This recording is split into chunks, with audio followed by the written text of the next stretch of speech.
In my last two sessions in the state senate, in the 65 and 85 and 87 sessions, I was the chair of a subcommittee on Ways and Means, and one of the budgets we had was for the general services, and they were the people who bought equipment and so on. And somebody had talked the director into buying a telephone system for part of the state government. And for years they've been leasing it from the phone company, the predecessor of AT&T. And the person who was the head of that was a woman. Well, I had recently purchased a very small phone system for my law office, 4 or 5 phones, and they were all hooked together, and I think it cost me $3,000. And I had penciled it out that that would pay for itself within 2 or 3 years, and after that, not having to pay the lease amount anymore, I would have pretty much free use of the equipment. Well, it turned out that the former minority leader in the House of Representatives, a guy named Gary Wilhelms, was lobbying then for the phone company, and he and Vic Atiyeh were good friends. So he was going to Vic and tell him, "Oh, Vic, you don't want to buy this equipment. You want to keep renting it, leasing it from us."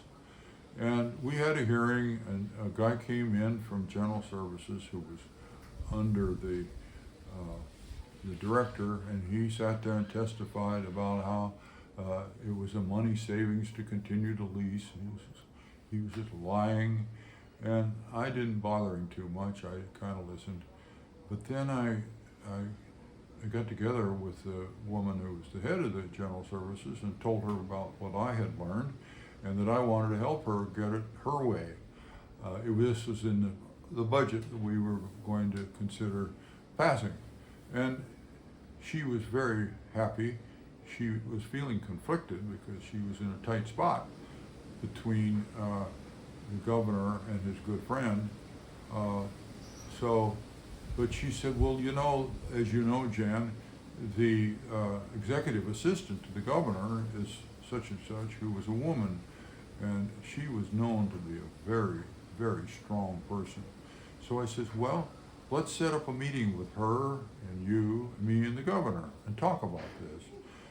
So the governor agreed. We came together and had the meeting. We explained to him how, in a small amount of detail, about how it's a money saver to buy phone equipment like that rather than continue to lease. And he sat there and kind of didn't say much. He kind of let out a little grunt maybe, and then, bless his heart, consistent with a lot of things he did, he would take in information and make adjustments. And so he disappointed his good friend and told us we could push that on through in the budget, and he wouldn't raise a squawk, and we did. I felt that was one of the times when my being a citizen legislator was very productive.